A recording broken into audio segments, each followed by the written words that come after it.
இன்ஸ்டாகிராமை திறந்தாலே உங்களால் PlayStation games இனிமேல் விளையாட முடியாதுன்னு பிளே ஸ்டேஷன் சைடில் ரூமர் வருது. இந்த பக்கம் சரி எக்ஸ்பாக்ஸ் சைடு என்ன வருது அப்படின்ட்டு பார்த்தா விண்டோஸுக்குள்ளேயே எக்ஸ்பாக்ஸ் வருது அப்படின்ற மாதிரி ஒரு ரூமர் வருது. சரி அதுதான் கழுதையை விடுவோம் அப்படின்ட்டு பார்த்தா போன வாரம் எக்ஸ்பாக்ஸ் ஒரு கன்சோல் லான்ச் பண்ணியிருக்காங்க. அதில் உங்களால் விண்டோஸ் கேம்ஸை ப்ளே பண்ண முடியும் அப்படின்ற மாதிரி வந்துட்டு சொல்லிட்டு இருக்காங்க.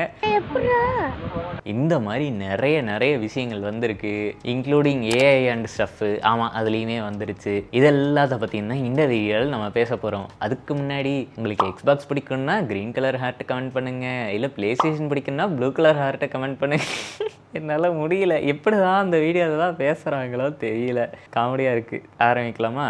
ஃபஸ்ட்டே போயிடுவோம், ஏன்னா அதுதான் வந்துட்டு கொஞ்சம் இரிட்டேட்டிங்கான டாப்பிக்கு. பட்டுன்னு முடிச்சிடலாம். அடுத்து எல்லாத்துக்குமே டைம் ஸ்டாம்ப் இருக்கும், அங்கே போய் பார்த்துக்கோங்க. ரைட்டா?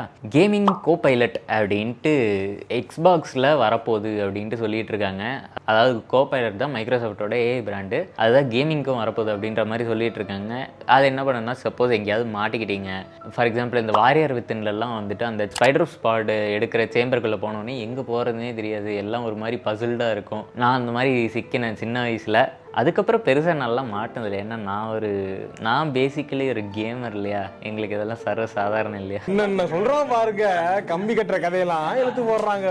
அந்த மாதிரி எங்கன்னா வந்துட்டு சிக்கிட்டோம்னா அதுக்கு கைட் பண்ணுறதுக்கு ஒரு சின்ன கோபைலட்டாக வந்துட்டு வச்சுருக்காங்க அப்படின்ற மாதிரி சொல்லிட்டு இருக்காங்க. இதில் நீங்கள் ஏதாவது கேட்டிங்கன்னா அது உங்களை கைட் பண்ணும் அப்படின்ற மாதிரி சொல்கிறாங்க. அண்ட் கேமிங்கில் இன்னொரு மேட்ரு வந்திருக்கு, என்னென்னா NVIDIAவோட ப்ராஜெக்ட் G Assist அப்படின்ற மாதிரி ஒரு மேட்ரு ஒன்று வந்திருக்கு. இதை பற்றி நம்ம அந்த NVIDIAவோட ஈவெண்ட் போனப்பே அதுலேயே கவர் பண்ணியிருப்போம். அது சப்போஸ் நீங்கள் ஏதாவது உங்களோட கேம்ஸோட செட்டிங்ஸை மாற்றணும், இல்லை பிசியை ஓவர் கிளாக் பண்ணணும், சிஸ்டம் ஓவர் கிளாக்கிங் பண்ணணும், சிஸ்டம் செட்டிங்ஸை மாற்றணும் GPU பேசிஸில், அந்த மாதிரி இருக்கிறதுக்கெல்லாம் அட்ஜஸ்ட் பண்ணுறதுக்கு உங்களுக்கு பில்டின்னாவே ஒரு ஸ்மால் லாங்குவேஜ் மாடல் அப்படின்றது ஒன்று இருக்கும். ஸோ அது உங்களுக்கு ஹெல்ப் பண்ணும் அப்படின்ற மாதிரி இருக்கிறது தான் இந்த NVIDIAவோட G System Assist அப்படின்ற மேட்ரு. அண்டு ஏஐ மேட்ரில் இன்னொரு இன்ட்ரெஸ்டிங்காக எனக்கு பட்ட விஷயம் என்னென்னா, நான் இதை வந்துட்டு ஒவ்வொரு கேம் வீடியோலையும் பேசியிருப்பேன், பட் இதை பற்றி தனியாக பேசுனதில்லை. என்னென்னா AI bosses and AI NPCs, இதை பற்றி GTA 6ல் ஆப்வியஸ்லி வரும் அப்படின்ற மாதிரி சொல்லியிருக்காங்க.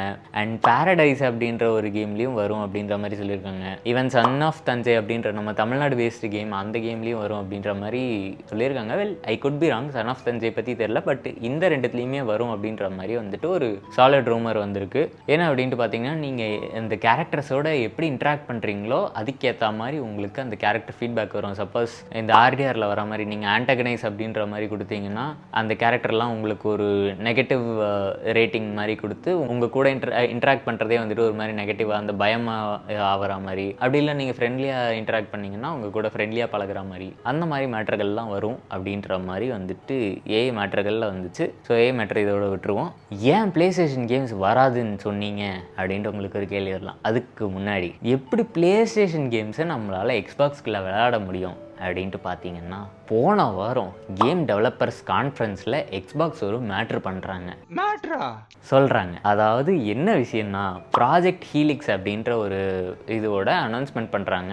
ஷார்ட்டாக ஒன்லைனரில் சொல்லணும்னா, an Xbox console that plays PC games அப்படின்ற மாதிரி முடிச்சிட்டாங்க. அண்ட் அந்த கன்சோல் பற்றின ஒரு சில விஷயங்களும் நமக்கு வந்திருக்கு. என்னென்னா AMDயோட சிப்செட் தான் யூஸ் பண்ணியிருக்காங்க. And FSR next with multi frame ஜென்ரேஷனோட வரும் அப்படின்ற மாதிரி சொல்லிட்டு இருக்காங்க. இங்கேயுமா ஏஐ அப்படின்னா என்ன பண்ணுறது, எல்லா இடத்துலையும் வந்து சொருவிக்கிறான். அவனை சொல்லி நிறுத்துங்களேன்டா, அவன் நிறுத்துற அந்த லூசுக்கு மட்டும் வந்துட்டே இருக்கான் போடுறா. நம்ம என்ன வேணாம்னு சொன்னாலும் இது பண்ண முடியல. அதே மாதிரி விண்டோஸ் யூசர்ஸ்க்கும் ஒரு நற்செய்தி வந்திருக்கு. என்ன அப்படின்ட்டு பார்த்தீங்கன்னா, எக்ஸ்பாக்ஸ் மோட் அப்படின்றது விண்டோஸ்குள்ளேயே வரும் அப்படின்ற மாதிரி சொல்லிட்டு இருக்காங்க. வெல், அதில் ஒரு கேட்ச் இருக்குது. என்ன அப்படின்ட்டு பார்த்தீங்கன்னா, ஒரு சில செலக்டட் ரீஜனுக்கு மட்டும்தான் அந்த இது வரும் அப்படின்ற மாதிரி சொல்லிட்டு இருக்காங்க.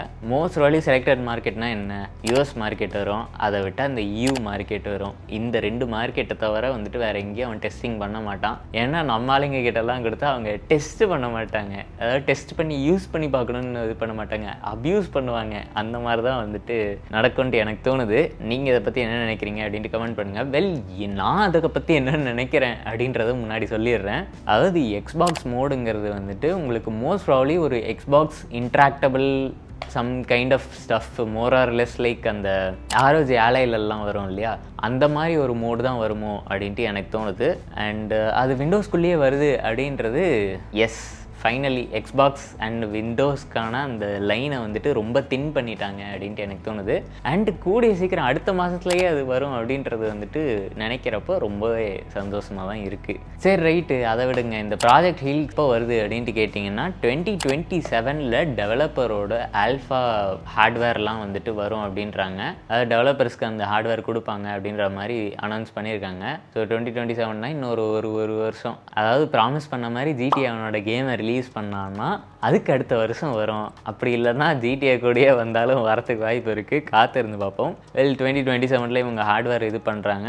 அண்ட் 29 or 30 வந்துட்டு மோஸ்ட் ப்ராபபிலி நம்ம கையில் கன்சோல்ஸ் கிடைக்கும் அப்படின்ற மாதிரி நான் அசியூம் பண்ணிகிட்ருக்கேன். அவ்வளோ காலம் இருப்போமானே தெரியல.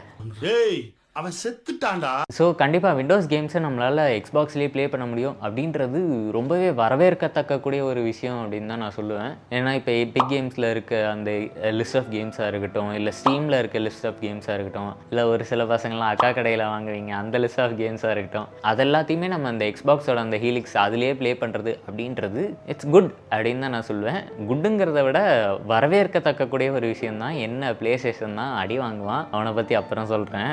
அண்ட் இவங்க மோஸ்ட்லி எக்ஸ்பாக்ஸ் இந்த சைடாக போகிறதுனால என்ன ஒரு ப்ளஸ் பாயிண்ட் ஆகும்னா, இந்த டெவலப்பர்ஸ் வந்துட்டு எக்ஸ்பாக்ஸுக்கு தனியாக பிசிக்கு தனியாக அப்படின்ட்டு டெவலப் பண்ணாமல் அந்த டிரான்ஸ்லேஷன் லேயர் அதெல்லாம் எக்ஸ்ட்ராவாக ஆட் பண்ணாமல் ஒரே கேம் டெவலப் பண்ணால் போத் எக்ஸ்பாக்ஸ் அண்ட் பிசி ரெண்டுத்துக்குமே வந்துடும்.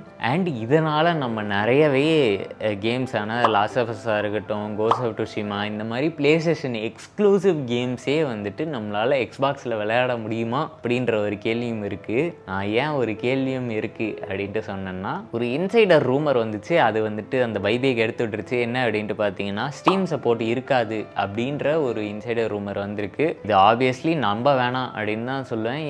R take it with huge grain of salt அப்படின்னு தான் நான் சொல்லுவேன். ஏன்னா லெட்ஸ் நாட் ட்ரஸ்ட் திங்ஸ். அதாவது அஃபிஷியலாக இந்த மாதிரி லான்ச் அனௌன்ஸ்மெண்ட் வந்ததுக்கப்புறம் நம்மளாலே போதும் அப்படின்னு தான் நான் சொல்லுவேன். Well, speaking of those things, இந்த PlayStation games are not coming to PC அப்படின்ற ஒரு ரூமர் தான். ரூமருங்கிறத விட ரிப்போர்ட்ஸ் அப்படின்னே சொல்லலாம். என்னன்னா, ஒரு ப்ளூம்பர்கோட ரிப்போர்ட்டில் இதுதான் சொல்லியிருக்காங்க. பிளே ஸ்டேஷன் கேம்ஸ்லாம் பிசியில் ஸ்டாப் பண்ண போகிறதா ஒரு ரிப்போர்ட் வந்திருக்கு.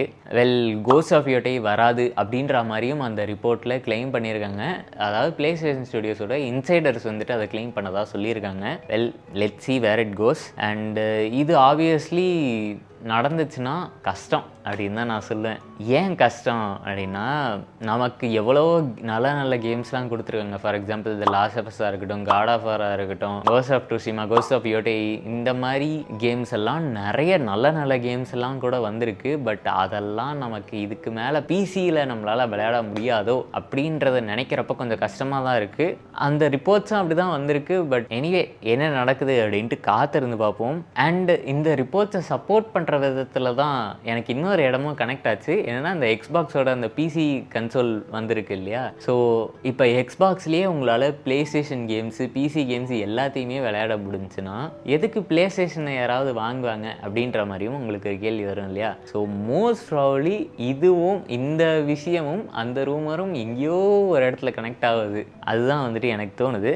நீங்கள் என்ன நினைக்கிறீங்க அப்படின்ட்டு கமெண்ட் பண்ணுங்கள். ஸோ பிளே ஸ்டேஷன் ஸ்டுடியோஸ் ஏன் பிசி கேம்ஸை ஸ்டாப் பண்ணுறதா பேசிகிட்டு இருக்காங்க அப்படின்ட்டு உங்களுக்கு ஒரு கேள்வி வரலாம். அதாவது என்ன ரிப்போர்ட்ஸ் அப்படின்ட்டு பார்த்தீங்கன்னா, புவர் சேல்ஸ் ஆன் பிசியா. என்ன ரங்கா, லாஸ்ட் ஆஃப் அஸ்லாம் என்ன மாதிரி ஸ்டோரி, என்ன மாதிரி கேம், அப்சல்யூட் சினிமா அப்படின்னு தான் நான் சொல்லணும். நான் இப்போ தான் ரீசெண்டாக லாஸ்ட் ஆஃப் அஸ் சீரீஸ் பார்த்து முடித்தேன். இந்த 2 சீசனும். சீரீஸ் ஓகே பரவாயில்ல, பட் கேமு ஆப்சல்யூட் சினிமா அவ்வளோ நல்லா இருந்துச்சு.